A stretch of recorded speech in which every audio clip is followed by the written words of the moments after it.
Welcome to healthy food. இன்றைக்கி என்ன பார்க்கலான்னா jeera rice வந்து எப்படி பண்ணுறதுன்னு சொல்லி பார்க்கலாம். இது வந்து ரொம்ப ஈஸியாக பண்ணிடலாம். இது கூட எந்த கிரேவி வச்சு சாப்பிட்டாலும் ரொம்ப டேஸ்ட்டாக இருக்கும். இது பண்ணுறதுக்கு ஃபஸ்ட்டு வந்து அரிசியை வந்து பாஸ்மதி அரிசியை நல்லா கழுவிட்டு அரை மணி நேரம் ஊற வச்சு எடுத்துக்கோங்க. இப்போ பேனை அடுப்பில் வச்சிடலாம். அடுப்பில் வச்சுட்டு ஒரு டேபிள் ஸ்பூன் வந்து நெய் விட்டுக்கலாம்.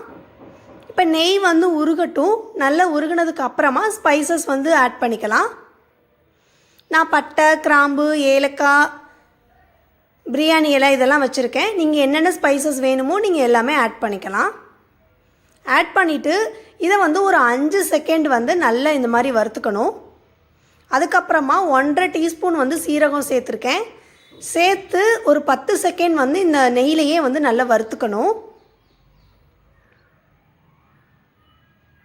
இப்போ வந்து தண்ணி சேர்த்துக்கலாம். 1 கப்பு அரிசிக்கு 2 கப்பு தண்ணி சேர்த்தணும். நான் வந்து 1.5 டம்ளர் அரிசி ஊற வச்சுருந்தேன். அதனால 3 டம்ளர் தண்ணி வந்து சேர்த்துருக்கேன். சேர்த்துட்டு உப்பு போட்டுடலாம். உப்பு போட்டு உப்புடைய அளவு சரியாக இருக்கான்னு பார்த்துக்கலாம். இப்போ வந்து நல்லா கொதிச்சிருச்சு. உப்புடைய அளவும் சரியாக இருக்குது. இப்போ அரிசியை வந்து உள்ளே சேர்த்துடலாம். அரிசியை போட்டுட்டு வேக வேகமாக கலக்கக்கூடாது. கொஞ்சம் மெதுவாக தான் வந்து கலக்கணும். இல்லாட்டி அரிசி ஊறி இருக்கு இல்லையா ஏற்கனவே, அதனால் உடஞ்சி போயிடும். இப்போ வந்து மூடி மீடியம் ஃப்ளேமில் வந்து 10 நிமிஷம் வச்சிடலாம்.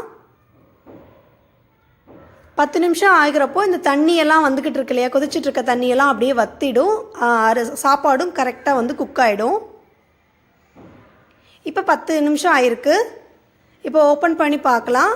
இப்போ எங்கேயுமே அடி பிடிக்கலை, தண்ணி எல்லாமே வற்றிடுச்சு. இப்போ கரெக்டான ஸ்டேஜில் வந்து இருக்குது. இப்போ அடுப்பை வந்து ஆஃப் பண்ணிடலாம். 10லேருந்து 12 நிமிஷம் வந்து ஆகும். எனக்கு வந்து 10 நிமிஷம் ஆகிடுக்கு. இப்போ நம்ம அடுப்பை ஆஃப் பண்ணிட்டோம். ஆஃப் பண்ணதுக்கு அப்புறமா திருப்பியும் மூடி ஒரு 5 நிமிஷம் அப்படியே வச்சிடலாம். இப்போ வந்து 5 நிமிஷம் ஆயிடுச்சு. இப்போ ஓப்பன் பண்ணிக்கலாம். ஓப்பன் பண்ணிவிட்டு நான் மல்லித்தலையை வந்து கட் பண்ணி வச்சுருக்கேன். அதை வந்து இப்போ உள்ளே சேர்த்துக்கலாம். சேர்த்துட்டு நல்லா கிளறிடலாம். மெதுவாக தான் கலக்கணும். இப்போ அந்த மல்லித்தலையை சாதத்துக்கூட கலக்கியில் ரொம்ப மெதுவாக தான் கலக்கணும். இல்லாட்டி சாப்பாடு வந்து உடஞ்சி போயிடும். மெதுவாக கலக்கிடணும். பொறுமையாக தான் ஹேண்டில் பண்ணணும். இதை நல்லா கலக்கிட்டோம்னா ஓகே, நம்மளுக்கு வந்து ஜீரா ரைஸ் வந்து ரெடி ஆயிடுச்சு.